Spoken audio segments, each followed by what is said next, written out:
Tape www.suividécole-au-sénégal.com.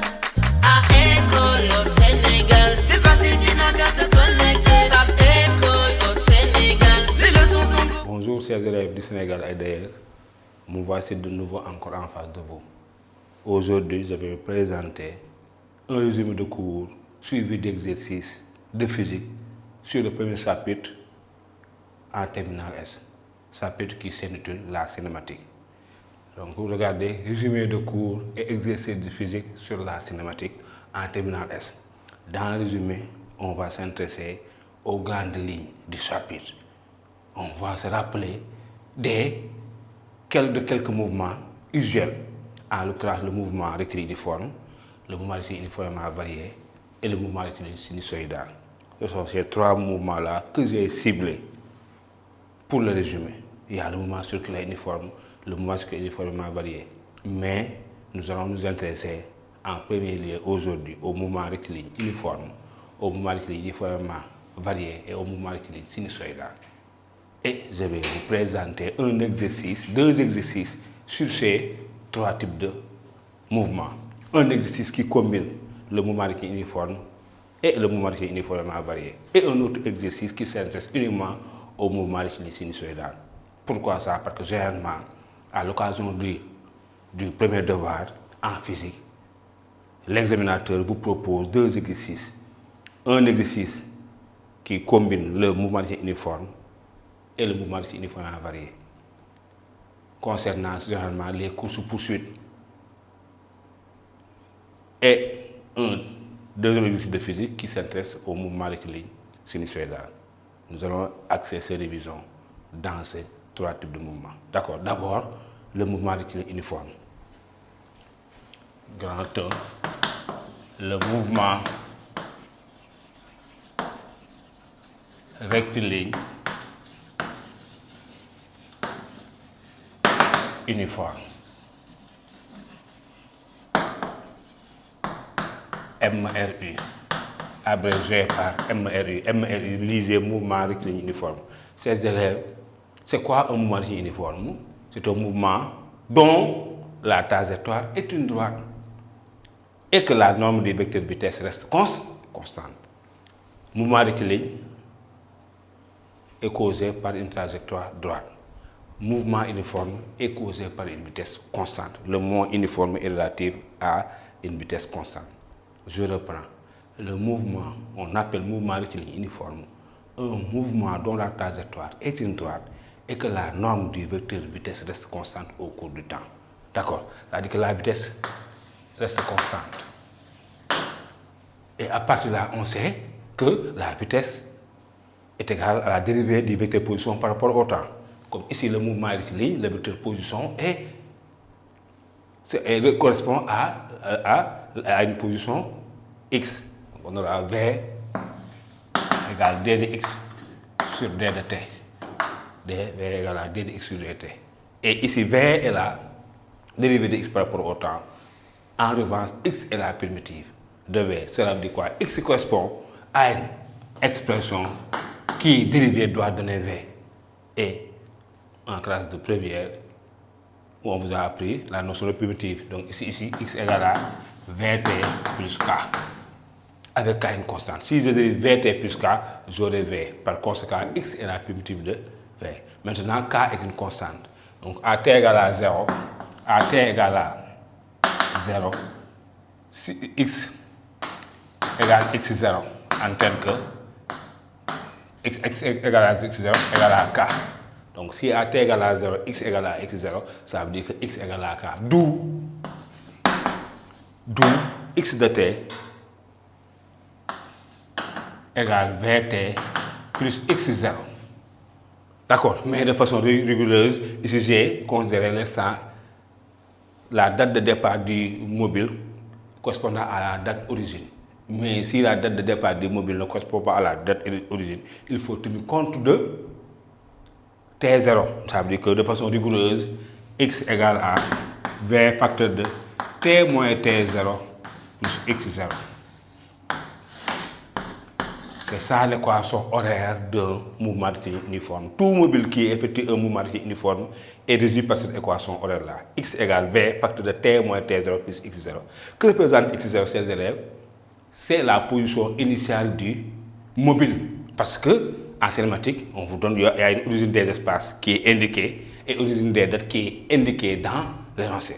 L'examinateur vous indiquera l'origine des espaces et l'origine des dates. L'origine des espaces. Si on connaît l'origine des espaces, on peut en réduire X0. X0, c'est la position initiale du mobile par rapport à l'origine du repère. T0, c'est quoi, chers élèves? Attention, c'est là où se trouve le problème.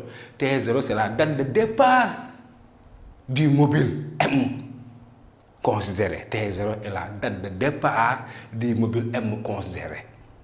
Généralement, on l'annule.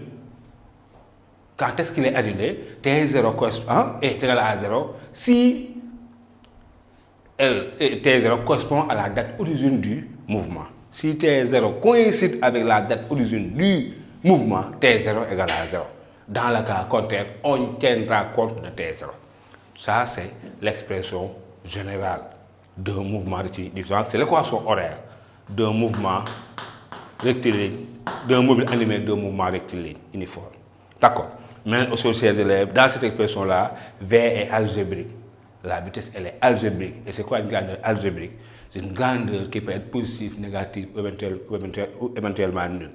Ici, si le mobile se déplace dans le sens positif, V sera compté positivement.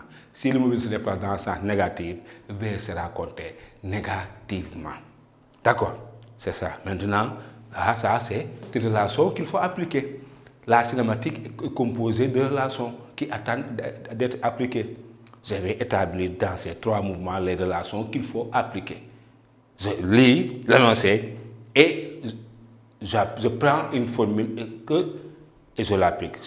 Donc, la cinématique, c'est un texte. Chaque mot, chaque groupe de mots, chaque virgule a son importance.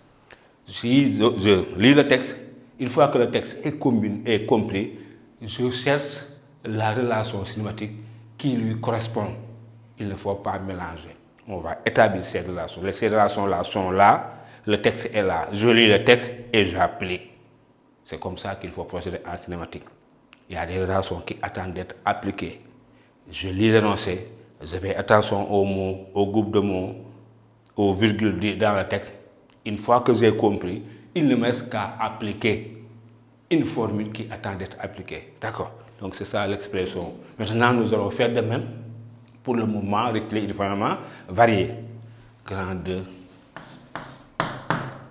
Le mouvement rectiligne uniformément varié.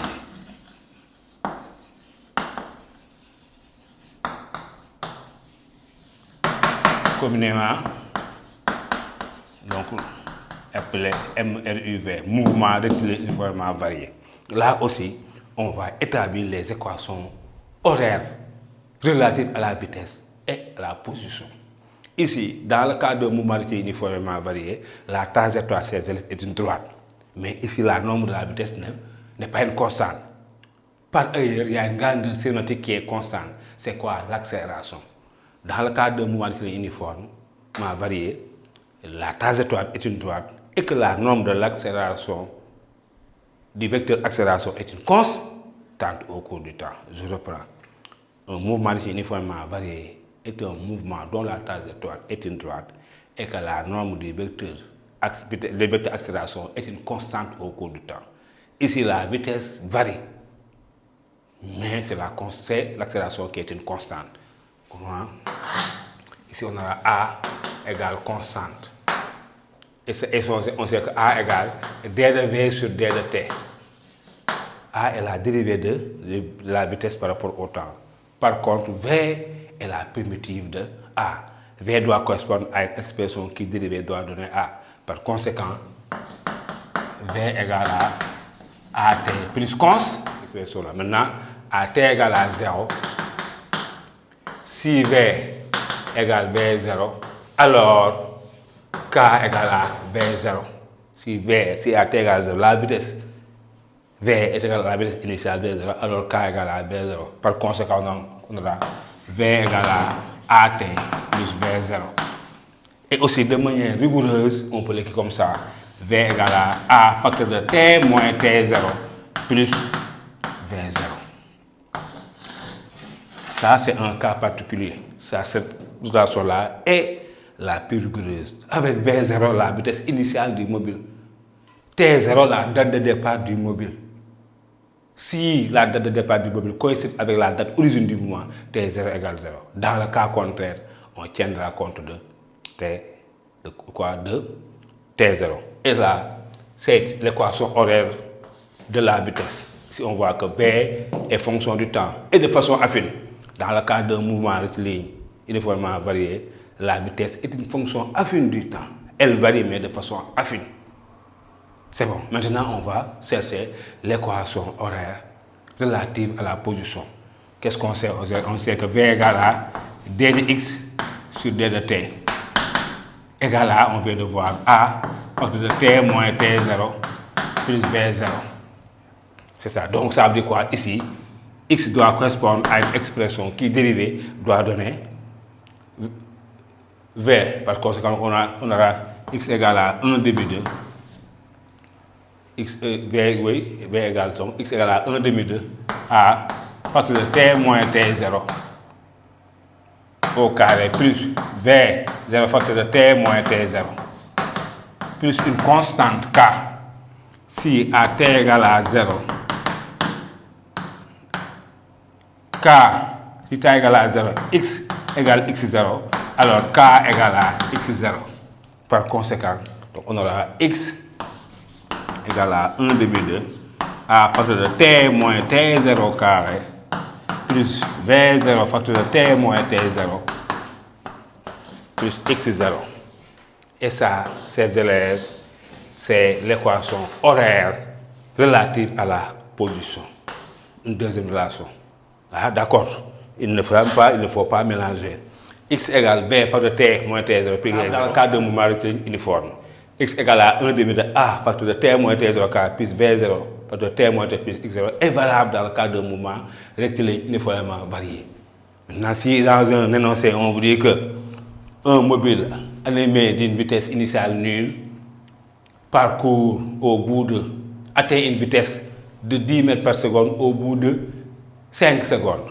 Là, il faut savoir qu'on n'est pas dans le cas d'un mouvement uniforme parce que la vitesse a varié. On est dans le cadre d'un mouvement uniformément accéléré. Si on doit calculer, dans ce cas, la distance parcourue, connaissant la vitesse, il ne faut pas appliquer cette formule. Il faut appliquer celle-ci. D'accord, il faut appliquer celle-ci. Il ne faut pas mélanger. D'accord. Maintenant, en combinant les deux relations, chers élèves, on peut aboutir à une formule qu'on appelle la formule de Torricelli, que certains même appellent formule de Galilée. Et ça, la formule de Torricelli, c'est quoi? En combinant la relation 1 et la relation 2, on aura V carré moins V0 carré égale à 2A facteur de x moins x0. Une troisième relation. Le mouvement rectiligne uniforme a une simple relation. X égale V facteur de t moins t0 plus x0. Le mouvement rectiligne uniformément varié a trois relations. 1, 2, 3. Ici, l'équation horaire de la vitesse V égale à A facteur de t moins t0 plus v0. Ici, l'équation horaire de l'abscisse x égale 1 demi de A facteur de t moins t0 carré plus v0 facteur de t moins t plus x0. En combinant 1 et 2, en faisant disparaître t moins t0, on arrivera à obtenir v carré moins v0 carré égale à 2A facteur de x moins x0, qu'on appelle formule de Torricelli, que certains appellent formule de Galilée. Dans beaucoup d'exercices, on demande de déterminer en premier lieu l'accélération, connaissant la variation de vitesse et la distance parcourue, ou bien le temps mis à la parcourir. D'accord, détermination. Donc ça aussi, c'est très classique.